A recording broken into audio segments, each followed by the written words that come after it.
Kneeling on the cold, rotting floorboards of a condemned farmhouse, Elara pried open a heavy ammo box, uncovering a hidden mineral deed and dozens of unread letters that exposed a multi-million-dollar corporate fraud.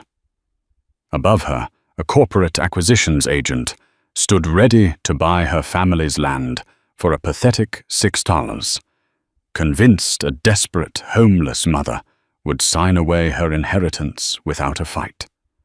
He believed he was buying a useless pile of rubble to demolish, totally unaware that beneath Elara's feet lay a pristine, state-saving aquifer worth millions, and she was done running. The letter arrived on a Tuesday. Tuesdays were grey. Not just the sky, which was the colour of dishwater over the city, but the feeling of the day itself. It was the day the shelter did its deep clean, which meant we had to be out of the common room by 8:00 a.m. and couldn't come back until 5:00. For me and my 4-year-old son, Leo, that meant 9 hours of navigating a world that wasn't built for us. 9 hours of library story times, long looping bus rides to stay warm, and the quiet humiliation of nursing a single cup of coffee for 2 hours in a cafe until the manager's stare got too heavy. That Tuesday, I was sitting on a bench in a small, forgotten park, the kind with more pigeons than people.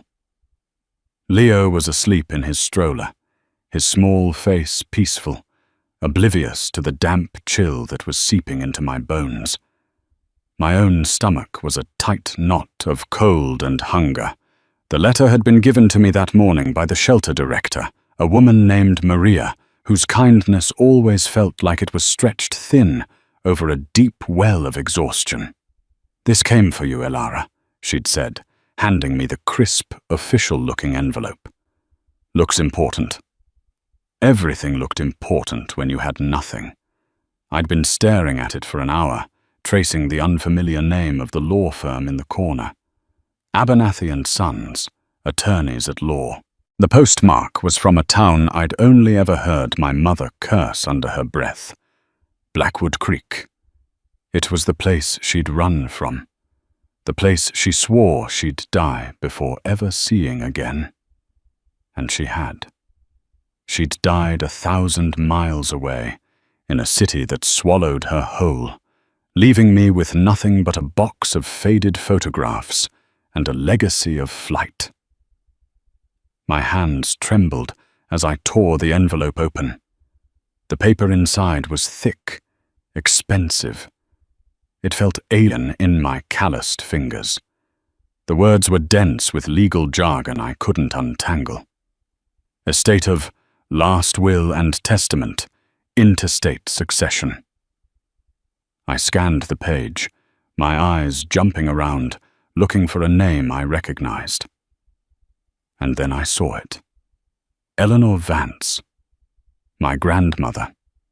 A woman I knew only as a ghost in my mother's angry stories. The woman who had supposedly cast her own daughter out, leaving her to fend for herself. The letter was from a Mr. James Abernathy, informing me that as the sole surviving heir of Eleanor Vance, I had inherited her property. Lot 7, Blackwood Creek, a farmhouse and 6 acres of land. My breath caught in my throat. A house, land, a home. For a wild, dizzying second, I saw it. A yard for Leo to play in, a roof that didn't have a curfew, a door I could lock myself. Then I read the next line, and the fantasy shattered. Due to significant back taxes and county liens against the property, the estate was declared insolvent. The property itself was appraised at a value of 0, owing to its state of condemnation. A development corporation, Northgate Holdings, had made a standing offer to the county to purchase the land and absorb the debts for the purpose of demolition and redevelopment. Their offer for the deed was $6, $1 for each acre. The letter was a formality. I was being asked to sign away my inheritance for the price of 2 cups of coffee, just to clear the title so the bulldozers could move in. $6. It wasn't an inheritance, it was an insult, a final joke from a grandmother I'd never met. I crumpled the letter in my fist, the thick paper resisting, a knot of rage and grief tightening in my chest. Of course, this was how it would be. A ghost of a home, a whisper of hope, snatched away before I could even taste it. Leo stirred in his stroller, his small hand reaching out for me in his sleep. I took his hand, his warmth a tiny anchor in the cold grey Tuesday. What was I supposed to do? Take the $6? It would buy us a hot meal. It would be the smart thing to do. My mother would have taken the money. She would have laughed her bitter laugh and said, "See? I told you there was nothing for us there." But as I looked at my sleeping son, a different thought, quiet and stubborn, took root in my mind. What if she was wrong? The bus ride to Blackwood Creek was like traveling backward in time. With every mile that pulled us away from the city's concrete skyline, the world outside the smeared window grew greener, wilder. We passed skeletal strip malls, then sprawling suburbs, then finally nothing but rolling hills and wide open fields, stitched together with dark lines of trees. Leo, who had spent his entire life in a landscape of brick and asphalt, was mesmerized. He pressed his face against the glass, his breath fogging a small circle. "Look, Mama," he whispered, his voice full of awe. "So many trees." I had used the last of my emergency cash for the 2 one-way tickets.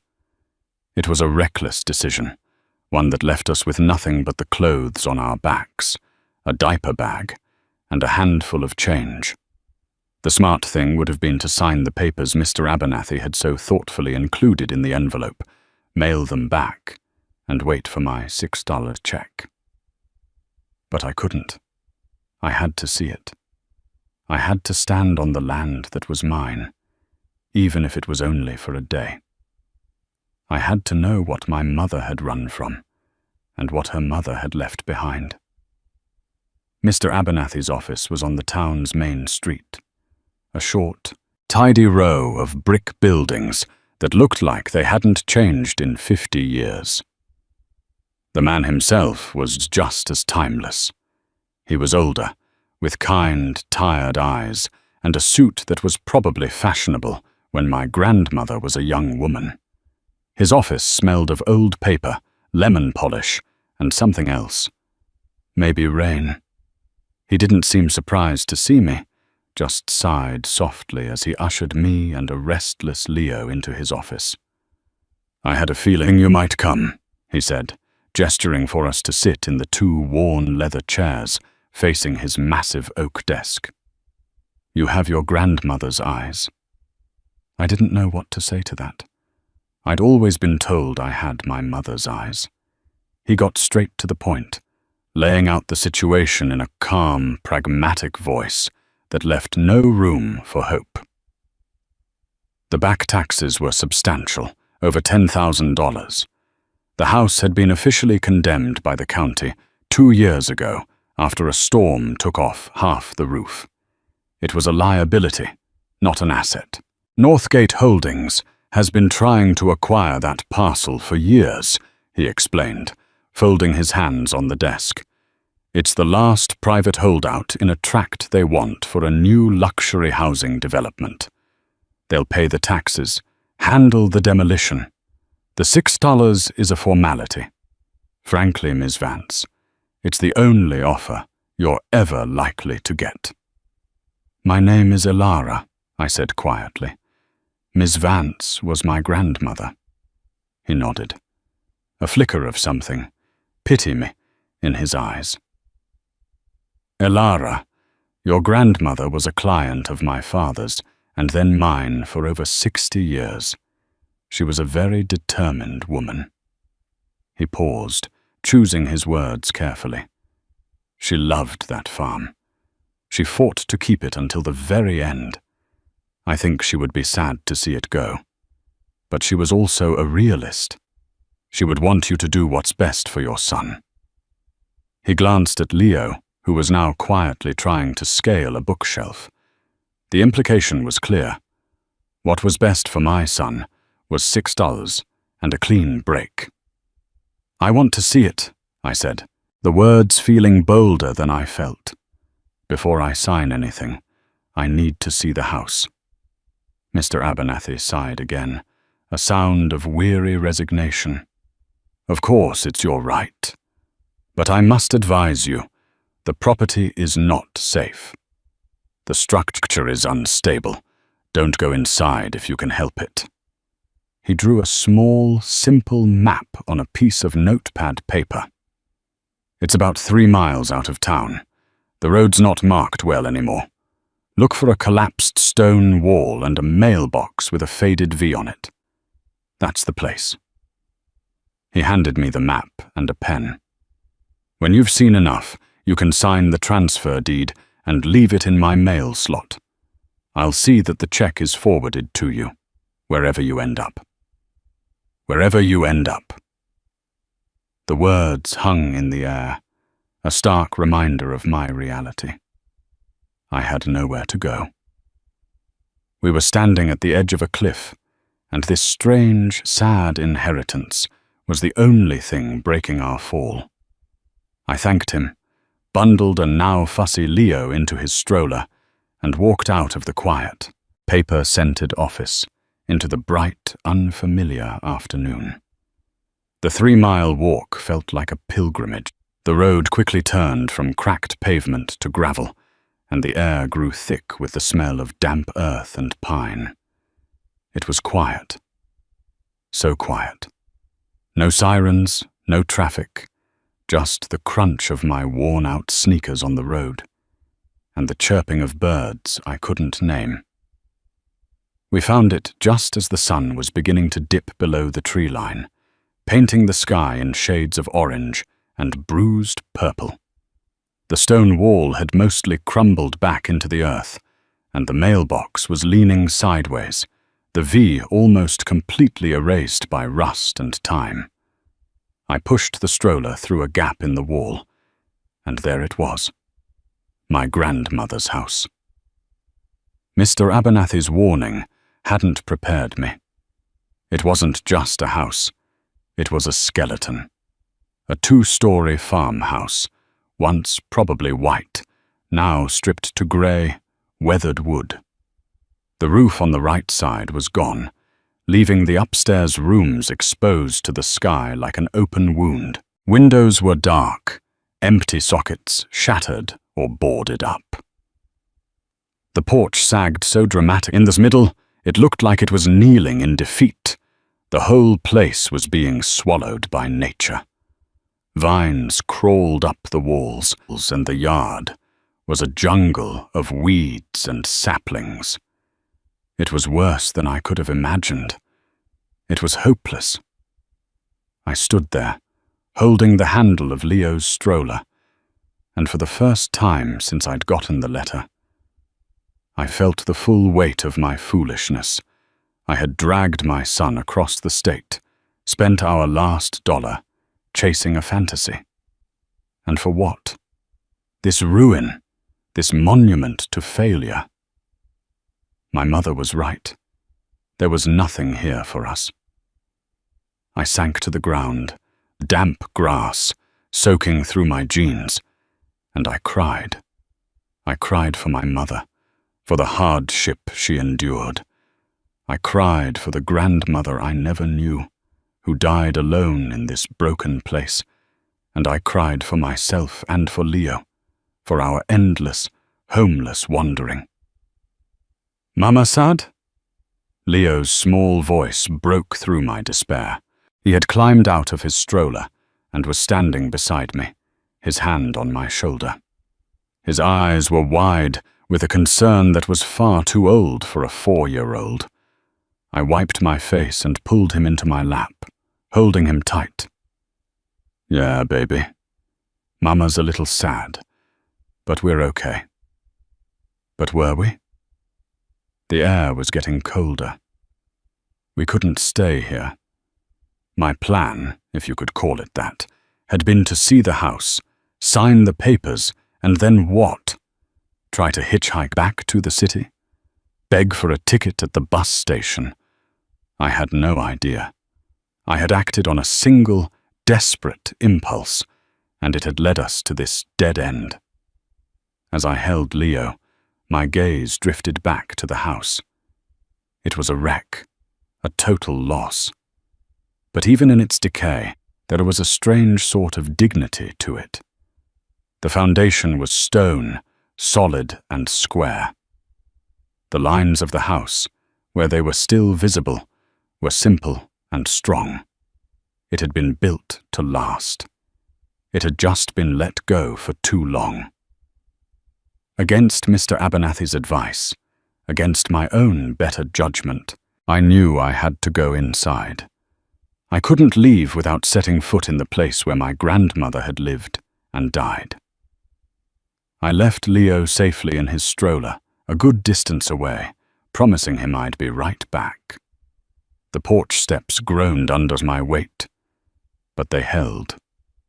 The front door was gone, leaving a dark, gaping hole. I stepped through it into the gloom. The air inside was thick and musty, the smell of rot and rain and trapped time. Dust motes danced in the slanted beams of evening light that pierced through the holes in the roof.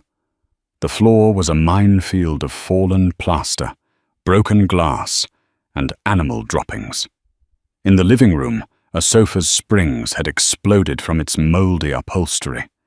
A brick fireplace stood against one wall, its mantelpiece still holding a single, soot-stained candlestick.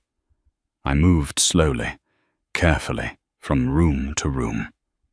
The kitchen was the worst. The floor had partially collapsed into the cellar, and the ceiling above was a lattice of splintered wood. And yet, I could almost see it. I could almost imagine a woman, my grandmother, standing at the rusted sink, looking out the window at the fields. I could almost hear the echo of a life lived here. It felt less like a house and more like a tomb for a life I knew nothing about. Upstairs was too dangerous to explore. I stood at the bottom of the staircase, looking up into the darkness. This was it. There was nothing here. No hidden treasures, no secret heirlooms, just decay, just loss. Defeated, I turned to leave. As I stepped back into the main room, my foot caught on a loose floorboard. I stumbled, catching myself on the wall. Cursing my clumsiness, I looked down. The board was sticking up at a strange angle. It wasn't rotten like the others. It looked like it had been pried up and put back, but not properly. Curiosity, the last ember of my failed hope, flickered. I knelt down, my knees protesting against the rough floor. I worked my fingers under the edge of the board. It was heavy, made of solid oak, but it came up easily. Underneath, in the dark, dusty space between the floor joists, was a small metal box. It was an old ammunition box, painted army green with a heavy latch on the front. It was heavy. My heart started hammering against my ribs. I lifted it out. It was cold to the touch. I fumbled with the latch, my fingers clumsy with adrenaline. It clicked open. Inside, nestled on a bed of what looked like yellowed newspaper, was not money, not jewelry, but a stack of envelopes tied together with a faded blue ribbon, and on top of the stack, a single, small, leather-bound journal. I opened the journal. The first page had a name written in elegant, looping cursive. Eleanor Vance. And below it, a date from 40 years ago. This was my grandmother's. This was her story. The sun had nearly set, and a deep twilight was settling over the ruined farm. I carried the metal box outside and sat on the ground beside Leo's stroller, my back against a sturdy old oak tree. I was awake now, watching me with wide, curious eyes. I untied the blue ribbon, my hands shaking so much I could barely manage the knot.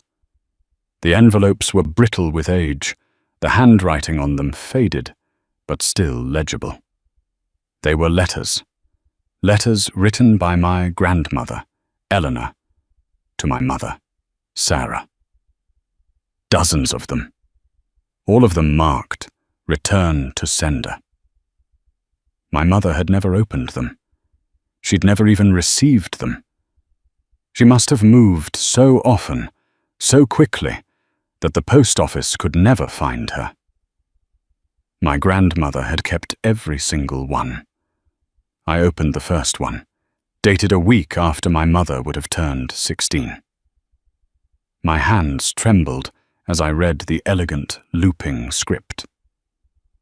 "My dearest Sarah," it began, "another week has passed, and my heart aches with the silence. I hope this letter finds you well and safe. I pray for it every night. I know you are angry, my love. I know you feel that I have abandoned you, sent you away. I need you to know, with every fiber of my being, that I did it to protect you." My breath hitched. Protect her. My mother's story was always the same. Her own mother, a cold and unforgiving woman, had thrown her out at 16 for some minor teenage rebellion.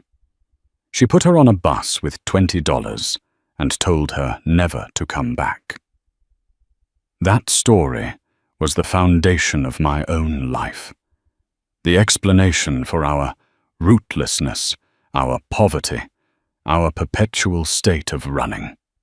I read on, the words blurring through my tears.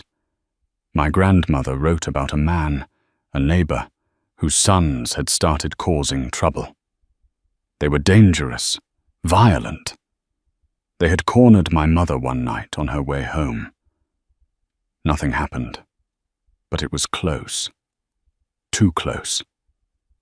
My grandmother, a widow alone on the farm, had gone to the sheriff, but he was useless, related to the man by marriage. She realized she couldn't protect her daughter. Sending her away to live with a distant cousin in the city wasn't a punishment. It was an act of desperate, terrified love. I picked up another letter, and another. A story unfolded that was the complete opposite of the one I'd been told. My grandmother had sent money every month, money she earned from selling vegetables and eggs at the market. She wrote about the farm, about fixing the tractor, about a sick cow, about the loneliness that was a constant, heavy presence in the house without my mother's laughter. She wrote about her pride in hearing, through the cousin, that my mother had finished high school. She begged her to write back, to just let her know she was safe. But she never did. My mother, consumed by her own story of betrayal, had cut herself off completely. She had built a wall of anger around her heart, and she never let anyone, not even the truth, tear it down. I sat there in the gathering dark, the letters spread around me, and I wept. But these were different tears. They were tears of grief for a grandmother I had been taught to hate, a woman of incredible strength and quiet sacrifice. They were tears of anger at my own mother for the lie she had lived, a lie that had starved us both of a family, of a home. And they were tears of a profound, shattering release.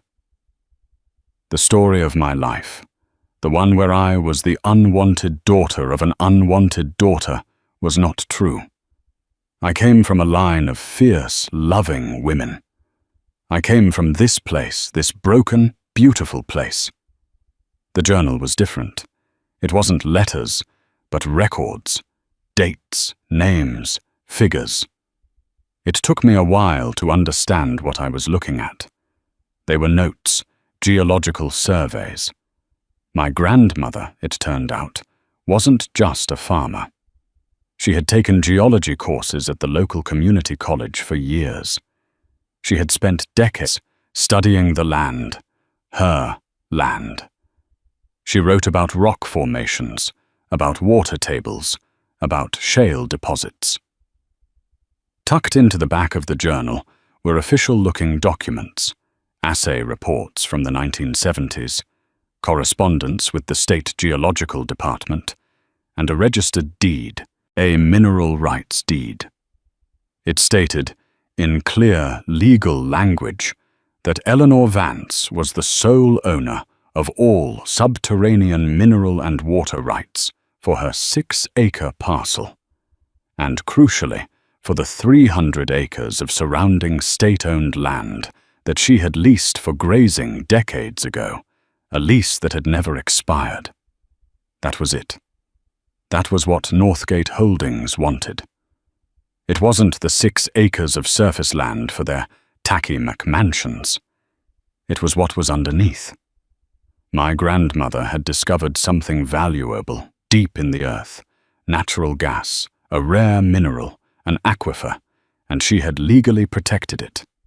Northgate knew. They must have known. Their plan was to acquire the land for nothing, extinguish the old deed by absorbing the property into a new development, and take control of the rights worth, potentially, millions. They were counting on her heir being ignorant. They were counting on me being desperate. They were counting on me taking the $6. A cold, hard fury replaced my grief. They had preyed on my grandmother's poverty, waiting for her to die. And now they were preying on mine. I looked at the crumbling house, no longer seeing a ruin, but a fortress, a legacy of defiance. This wasn't just a property. It was a testament. My grandmother had held on, fighting for this land, not just for herself, but for a future she hoped her daughter and her daughter's daughter would one day claim. She had hidden the proof, the truth in the floor, waiting for me. The decision was instantaneous. It wasn't even a choice.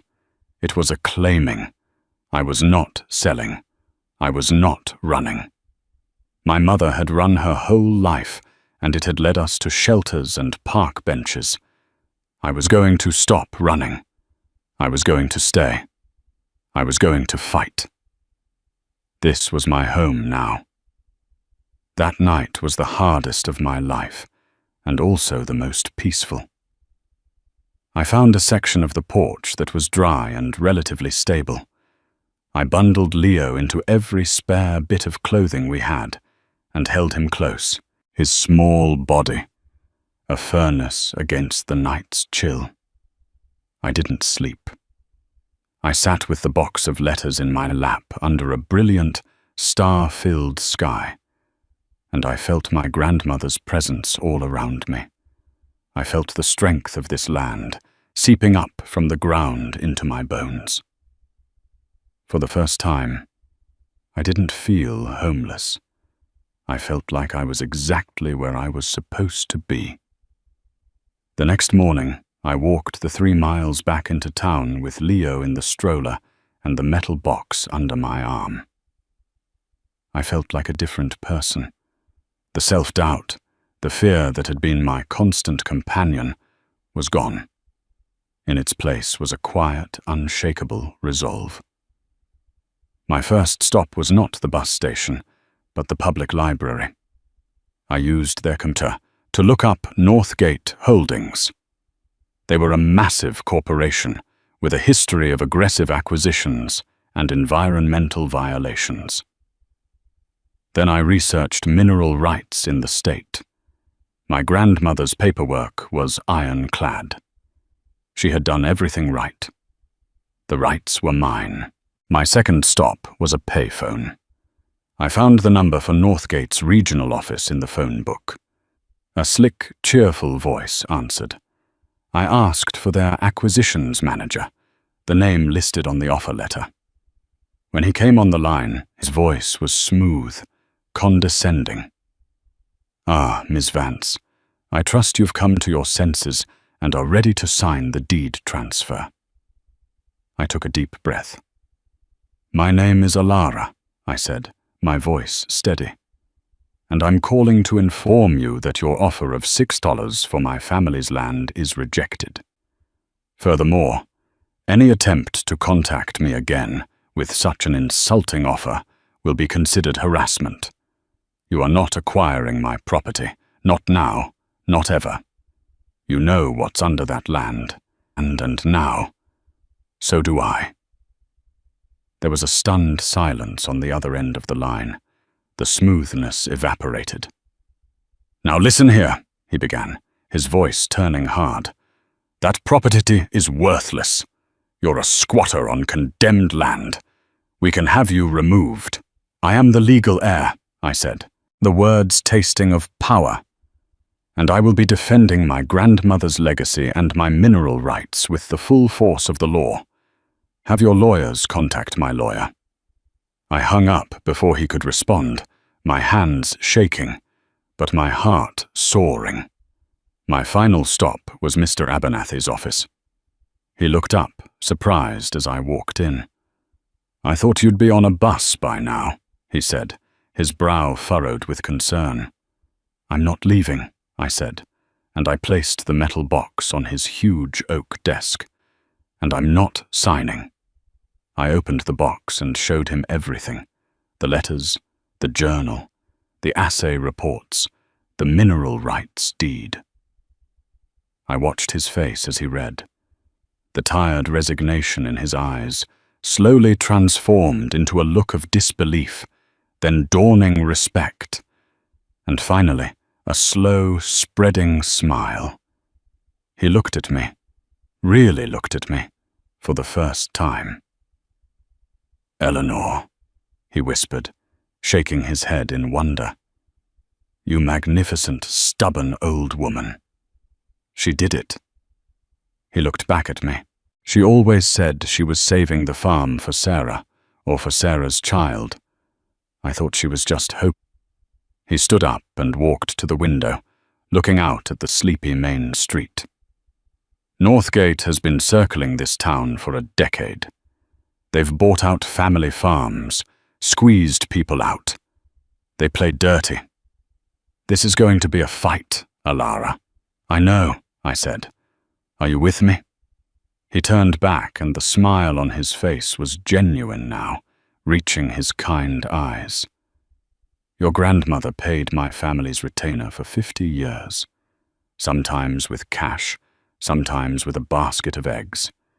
As far as I'm concerned, you're paid in full. Of course, I'm with you. It was the beginning of a war. Northgate didn't give up easily. They sent surveyors who tried to trespass. They filed nuisance claims with the county, citing the state of the house.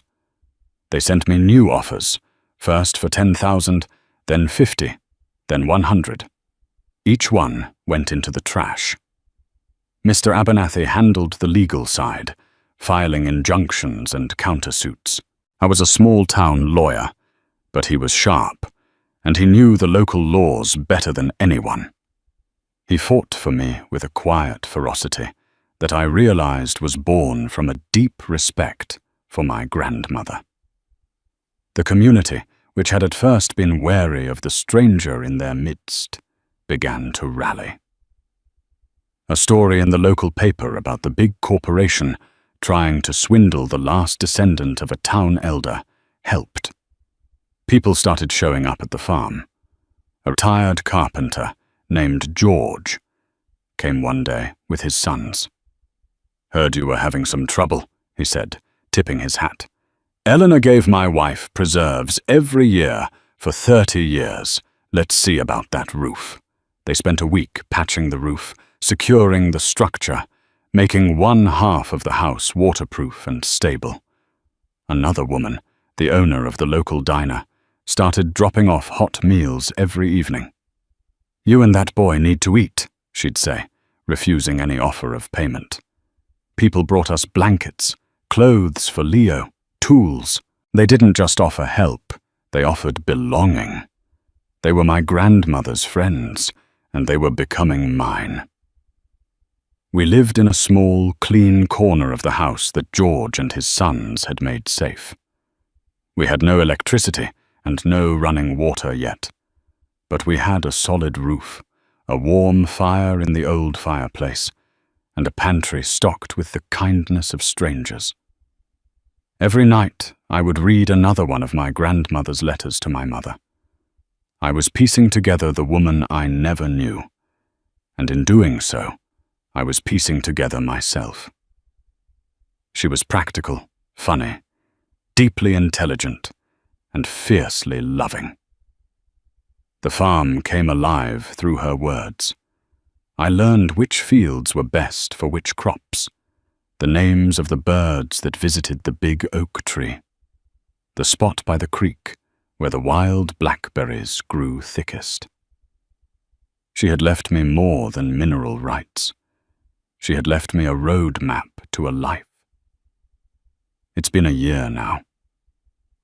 The legal battle with Northgate is still ongoing, but the tide has turned in our favor. An independent geological survey, paid for by a legal defense fund, the town helped me set up, confirmed the existence of a massive, pure aquifer beneath my land, a source of clean water so significant that the state has now declared it a protected resource. Northgate's plans for a water-guzzling development are dead. My grandmother didn't just save the farm, she saved the whole valley. My inheritance isn't just money, it's the clean water that will flow for generations. It's the right to this land, this history. The lawyers say that the water rights will eventually make us wealthy beyond my wildest dreams through leasing agreements with the state. But the truth is, I already feel rich. I'm writing this from my grandmother's desk in a small room that I have repaired and painted myself. Light is streaming through a new window pane, and outside I can see Leo chasing butterflies in a field of wildflowers. The house is still a work in progress. It's scarred and imperfect, just like me. But it's ours. We are building a life here, nail by nail, memory by memory. I found a box of old seed packets in the barn, and this spring I planted my grandmother's garden. Tomatoes, squash, beans. I'm learning to coax life from the soil, just as she did. Sometimes when I'm out there with my hands in the rich, dark earth, I feel her with me. I feel her pride, her love, her stubborn, beautiful strength. I think about my own mother a lot. I've let go of the anger. I see now that she was trapped in a story she told herself to survive. Her pride, her pain, it built a prison for her. I wish I could have shared this with her. I wish she could have known the truth of her mother's love. But I can do the one thing she never could. I can stop running. I can give my son the one thing I never had, roots. A home is not just four walls and a roof. It's a story. It's the soil under your feet and the history in your bones. It's the knowledge that you belong somewhere. My grandmother's legacy wasn't just a deed hidden under a floorboard. It was the chance for me to reclaim my own story, to build a future on a foundation of truth and love. What was hidden in these walls made me rich, yes, but not in the way most people think. It gave me back a past I never knew I had. And in doing so, it gave me a future I never thought possible. And that's a treasure worth more than any amount of money. If this story resonated with you, if you've ever had to fight for your place in the world or uncover a difficult family truth, let me know in the comments below. I read every single one. This community is a place for people who understand that the hardest journeys often lead to the most beautiful destinations. Thank you for listening, and don't forget to subscribe, because we all have a story worth telling.